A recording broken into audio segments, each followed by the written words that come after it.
नमस्ते दर्शकों, बोल कबीर के YouTube चैनल पर आपका स्वागत है।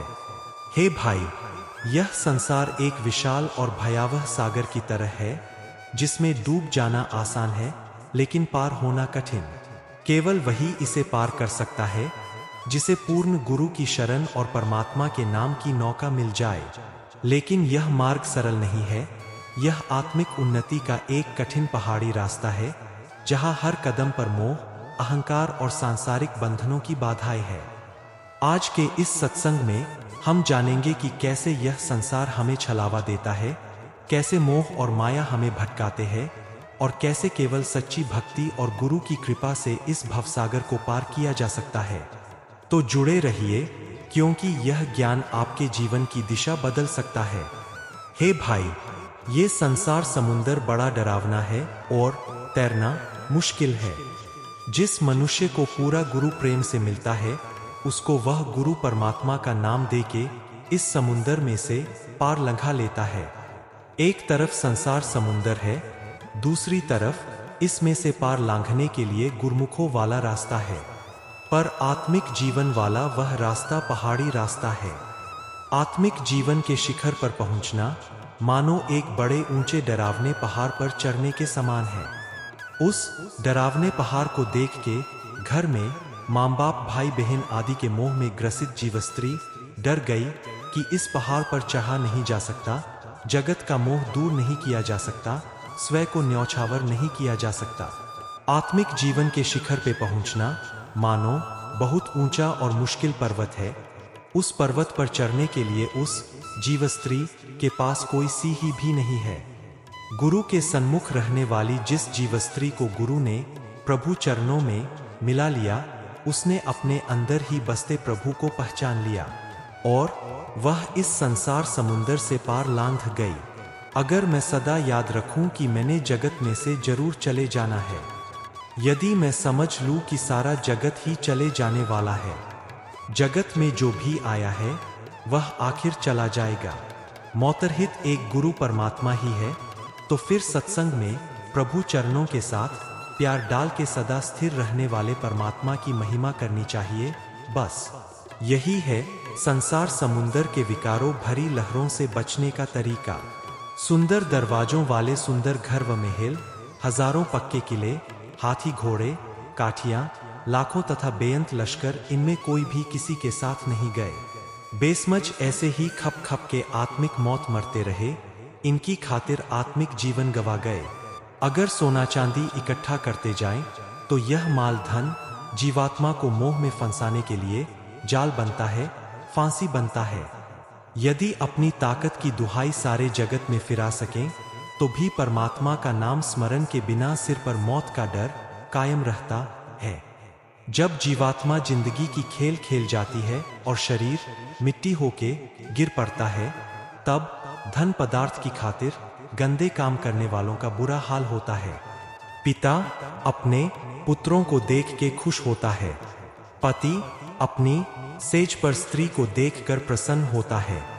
इस शरीर को इत्र व चंदन लगाते हैं, सुंदर कपड़ा, रूप, गहना आदि देख के मन खुश होता है, पर आखिर में शरीर मिट्टी होके मिट्टी में मिल जाता है और गुमान करने वाला जीव घर बार छोड़ के संसार से चला जाता है।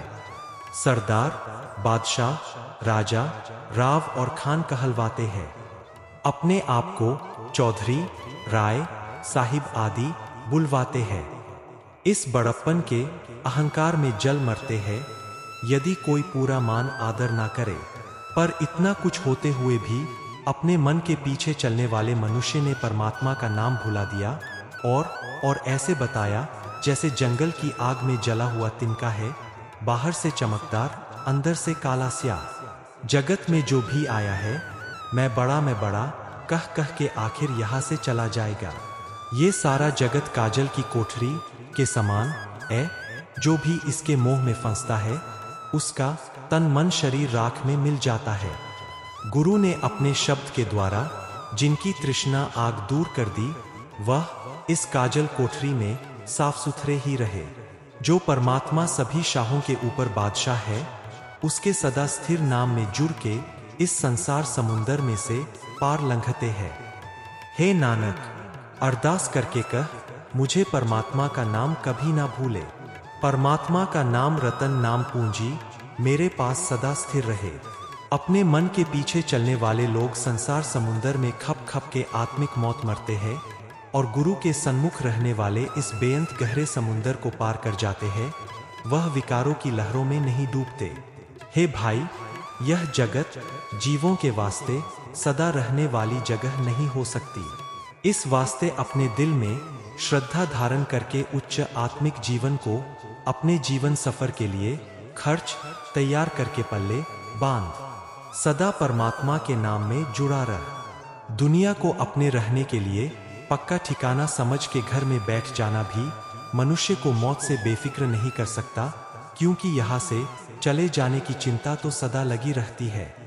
जगत में जीव का पक्का ठिकाना तो तभी समझना चाहिए यदि ये जगत भी सदा कायम रहने वाला हो, पर ये तो सब कुछ ही नाशवान है। जोगी आसन जमा के बैठता है, साई फकीर तकिए में डेरा लगाते हैं, पंडित धर्म स्थलों में बैठ के धर्म पोथियां और लोगों को सुनाते हैं, करामाती योगी शिव आदि के मंदिर में बैठते हैं, पर अपनी अपनी बारी सब जगत से कूच करते जा रहे हैं। देवते योग साधना में लीन योगी, शिव के उपासक गण, देवताओं के गवैये गंधर्व, समाधियों में मौन टिके रहने वाले मुनिजन, शेख पीर और सरदार कहलाने वाले अपनी अपनी बारी सभी जगत से कूच कर गए। जो इस वक्त यहाँ दिखाई दे रहे हैं, ये भी सारे यहाँ से चले जाने वाले हैं।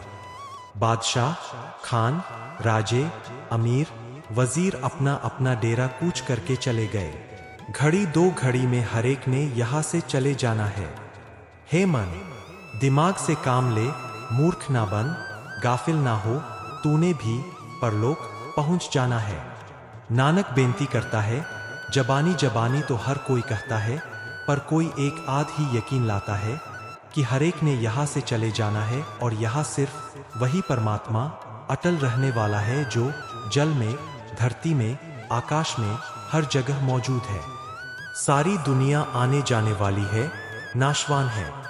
सदा कायम रहने वाला सिर्फ एक वही है जो अल्लाह कहलाता है, जो अलग है, अगम्य, पहुंच से परे है, जो सारी कुदरती का मालिक है, जो सारे जगत का रचनहार है, और जो सब जीवों पे रहम करने वाला है।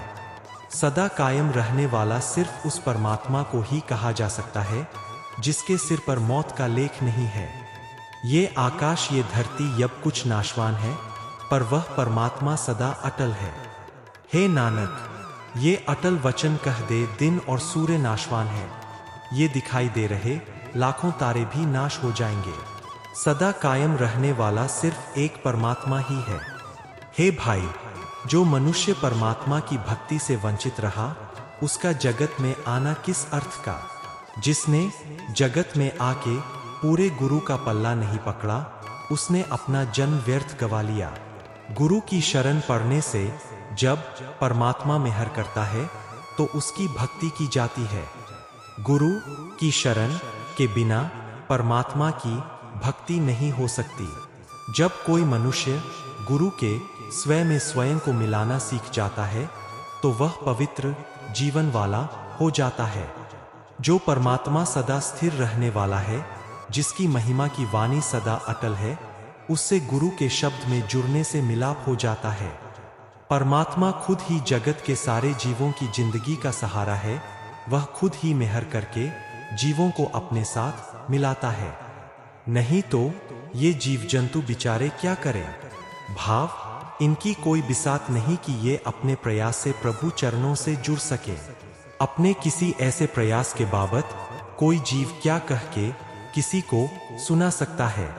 प्रभु खुद ही गुरु के द्वारा अपने नाम की बड़ाई महिमा देता है, स्वयं ही अपनी सेवा भक्ति कराता है।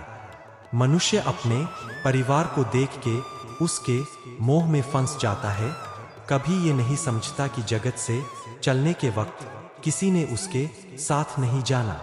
जिस मनुष्य ने गुरु की शरण पड़कर गुणों का खजाना परमात्मा से प्राप्त कर लिया है, उसकी शोभा का मूल्य नहीं पड़ सकता। प्यारा प्रभु जो असल में मित्र है, अंत समय जब अन्य सभी साक संबंधी साथ छोड़ देते हैं, उसका साथी बनता है। अपने मन के पीछे चलने वाले मनुष्य ने इस पिता के घर में, इस लोक में उस परमात्मा को बिसार के, जो सब दाते देने वाला है और जो जगत के सारे जीवों की जिंदगी का सहारा है, अपनी इज्जत गवा ली है। मनुष्य जीवन का सही रास्ता नहीं समझ सकता। माया के मोह में अंधे हुए मनुष्य को कहीं कोई सहारा नहीं मिलता। जिस मनुष्य के मन में सारे सुख देने वाला परमात्मा नहीं बसता, वह अंत समय यहाँ से पछताता जाता है। जिस मनुष्यों ने इस जीवन में ही जगत जीवन दातार प्रभु को गुरु की मति लेके अपने मन में बसाया है, वह दिन रात हर वक्त परमात्मा की भक्ति करते हैं। वह अपने अंदर से अहम और माया का मोह दूर कर लेते हैं। ये एक कुदरती नियम है कि जो मनुष्य जिसके प्रेम में रंगा जाता है, वह उसी जैसा हो जाता है। सो सदा स्थिर प्रभु के प्रेम में रंगा हुआ मनुष्य सदा स्थिर प्रभु में ही लीन रहता है। जिस मनुष्य पर प्रभु स्वयं ही मेहर की निगाह करता है, उसके अंदर अपना प्यार पैदा करता है और वह मनुष्य गुरु के शब्द के द्वारा प्रभु के गुणों की विचार करता है। सतगुरु की शरण पड़ने से अहम मार के और माया की तृष्णा खत्म करके आत्मिक अडोलता पैदा होती है। जो मनुष्य गुरु की शरण पड़ता है, सारे गुणों का दाता परमात्मा सदा उसके मन में बसता है। सदा स्थिर रहने वाले प्रभु को वह मनुष्य अपने हृदय में टिकाए रहता है। प्यारा परमात्मा सदा ही पवित्र स्वरूप रहता है, इस वास्ते पवित्र मन से ही उससे मिला जा सकता है। परमात्मा का नाम जो सारे गुणों का खजाना है, जिस मनुष्य के मन में बस जाता है, उसके सारे का सारा अहंकार का दुख दूर हो जाता है। मैं भाग्यशाली मनुष्य से सदा कुर्बान जाता हूँ, जिसे सतगुरु ने महिमा का शब्द सुना दिया है, भाव जिसकी तवज्जो गुरु ने महिमा में जोड़ दी है। बेशक कोई मनुष्य अपने मन में अपने चित्त में ये कहे कि मैंने अपने अंदर से स्वभाव दूर कर लिया है, औरों से भी यही कहलवा ले कि इसने स्वभाव दूर कर लिया है, पर गुरु की शरण पड़े बिना स्वभाव दूर नहीं होता। परमात्मा अपनी भक्ति से प्यार करने वाला है, जीवों को सारे सुख देने वाला है। जिस मनुष्य पर वह कृपा करता है, वह ही उसको अपने मन में बसाता है। हे नानक, परमात्मा जीव को गुरु की शरण पड़कर स्वयं ही महिमा वाली तवज्जो बख्शता है और फिर स्वयं ही उसे लोक परलोक में शोभा व उपमा देता है। अगर आपको हमारा वीडियो पसंद आया है तो इसे जरूर लाइक करें और हमसे जुड़ने के लिए बोल कबीर के YouTube चैनल को सब्सक्राइब करें। धन्यवाद।